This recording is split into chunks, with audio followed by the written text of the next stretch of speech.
Another big roller coaster is closing. And you know what? For once, it's not within the Six Flags chain. I don't know if that's clap-worthy or not. Oh, I'm starting to sound like a broken record. All these big announcements coming all at once. Jeez Louise. Well, this one, I would say the writing was on the walls for a while now, and it's something that's been talked about for, I would say, multiple years. And that is the closure of the iconic Hollywood Rip Ride Rockit at Universal Studios Orlando. Like it or not, that ride was an icon. Yeah, absolutely. It opened at Universal Studios Florida back in 2009. It's a Maurer Rides X-Car coaster. It was built at a time when Universal was unable to work with B&M for a project. This was just after they had done Hollywood Dream over in Japan. And I guess B&M was busy and said, you know what, we're going to go with Maurer for this one. And I think it's haunted them ever since because this is one problematic roller coaster. Funny you should say that.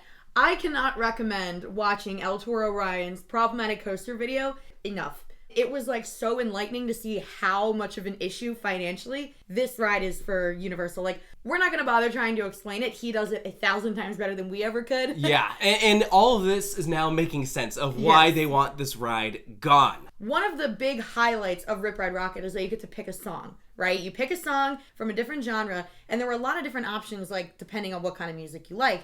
Now they've dwindled it down to only having 5 song options total, whereas I want to say before they had like 30. Tons, yeah. The standard menu has diminished drastically. It's pretty much one song per category. So I think when people saw that, they were like, okay, this is probably like the beginning of the end. The other big thing that they had, there used to be a big banner on the side of Hollywood Rip Ride Rockit, and then they took it down because of an incoming storm. Never put it back up. So while we still have a little bit of time with Hollywood Rip Ride Rockit, I don't expect this to go the way of the Six Flags announcements, where this closes without any official word from the park. You still have time to go do this. Open. Yeah, it's definitely still open. It had a 100-minute wait today. Oh, really? Wow. Yes. Everyone clearly saw the permits that were discovered by Behind the Thrills. Huge shout out to them. These were filed with the South Florida Water Management District, so this is to assess any drainage in the area, and it specifically outlines the plot of land that Rip Ride Rockit sits on, as well as some of the neighboring space down towards the front entrance on the left-hand side, as well as taking up some of the parking lot of where you typically would get the entrance for some of the queues during horror nights. So that gives you an idea of the plot of land that we're going to be working with, because this is not just for Hollywood Rip Ride Rockit removal. This is also for its replacement. So we don't have any real definitive answers about what could be replacing Rip Ride Rockit.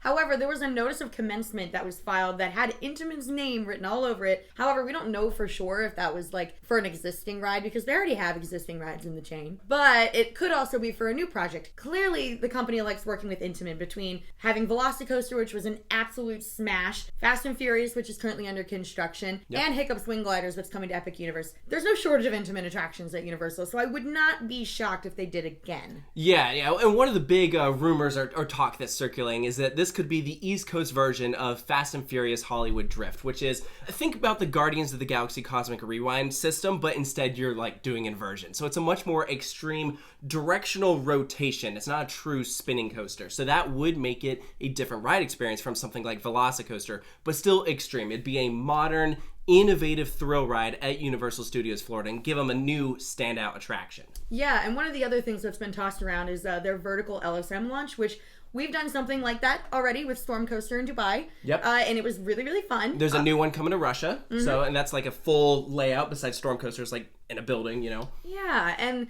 you know, that would preserve the skyline that people are used to seeing. I mean, part of what makes Rip Ride Rockit so iconic is the, like, fake-out vertical lift hill that everyone thinks is the drop. Yep. But it is. It's, like, an important part of the skyline. So, like, that's a really good way to preserve it while making it new. Yeah, and absolutely. And I think the key here for whatever layout we're getting is that it's going to have to fit in this area that has been outlined by the South Florida Water Management District. So it's going to be extremely long and narrow. And knowing Universal's capacity requirements, I would expect that this is going to have some variation in the layout. Like, I'm thinking in order to satisfy their block zone requirements, you're going to need, like, a second launch, for instance. That's how they're able to do it with Hollywood Drift, is you have multiple, like, booster sections. And so that way they can slow the train if they need to. Or Rip Ride Rockit with its, like, 19,000...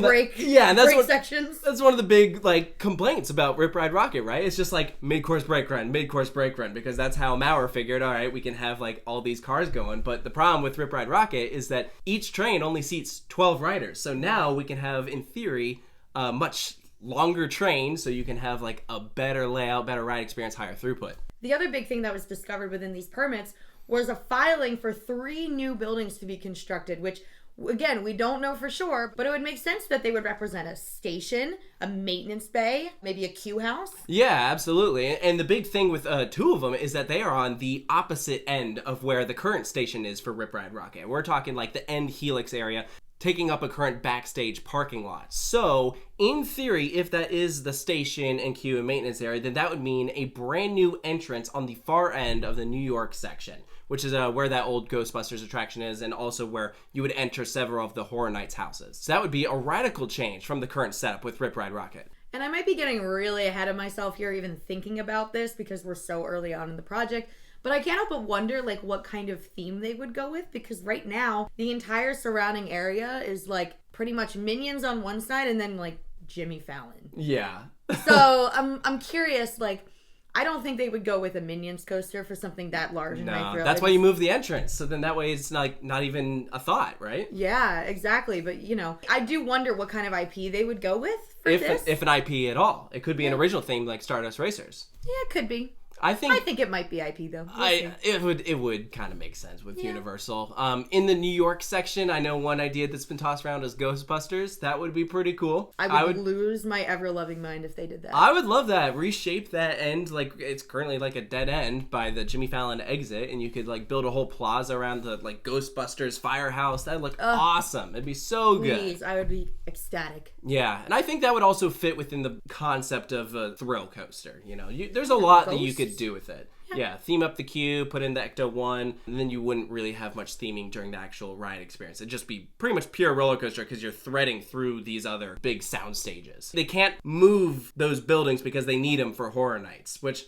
The other big thing with this, Rip Ride Rockit has to close within the next couple months because they need to have that thing down before the start of Horror Nights. Because all that area that they're talking about is where guests are going to be visiting starting the end of August into early September. Now, I wonder if that means that they would wait till next year after Horror Nights.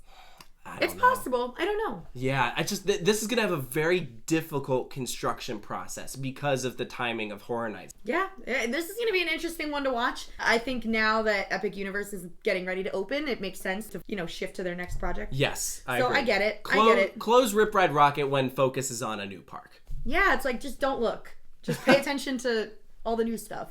Yeah, because there will be guests who are sad about this. That's the thing. Like, this ride, as much as, like, a lot of enthusiasts don't like it, it is divisive in that there are some people who are actually big fans of Rip Ride Rockit. Oh, yeah. I literally know someone who's, like, that's their number 0. Yeah. You know? So... They're mourning today. The writing has been on the wall, so I don't think this is too much of a surprise. But... No, it's really not. And, like...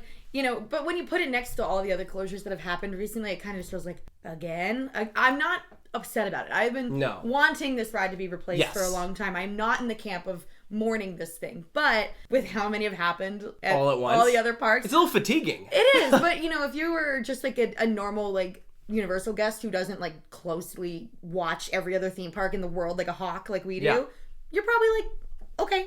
Yeah, exactly. Go get your final rides in while you still can, if you want them. And I think that once this new attraction opens, I think everyone will forget about Rip Ride Rockit and be like, yes, this was worth it. I moved on from it when they got rid of Kickstart My Heart. That was my jam. Yeah, but I will say, Darude Sandstorm on this thing, pretty good. Let us know down in the comments below, what do you think of Hollywood Rip Ride Rockit closing at Universal Studios Florida? Do you agree with their decision? Are you excited for a replacement? Let us know. Thank you so much for joining us, and we'll see you next time.